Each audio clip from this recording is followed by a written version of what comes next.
We're now at the point where 78% of Americans say that the run-up in gas prices is a permanent increase, not something temporary that's going to go back down again.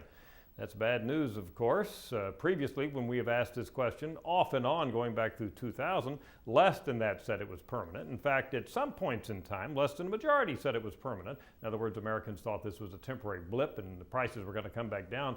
Not so right now. How much of a hardship have these gas prices been for the average American? Well, 71% say that they have caused a hardship, that is, the price increases. This, however, is not a new record, which is interesting.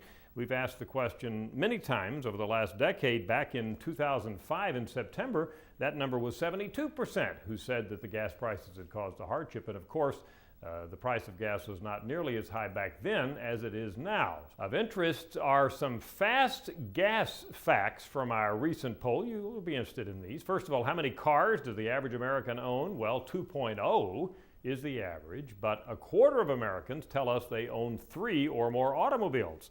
Second fast gas fact for you. How much do you spend on gas each month? Right now, the mean is $199. Compare that to how much you spent on gas. And finally, what do you think Americans told us when we said, what is the miles per gallon that the car you drive most frequently gets? Well, 22 miles per gallon is the average that Americans told us. That's got to come up by federal standards over the next decades. Of course, the average mile per gallon of cars sold in the U.S. has to be much higher than 22 miles per gallon. I'm Dr. Frank Newport, editor-in-chief of the Gallup poll.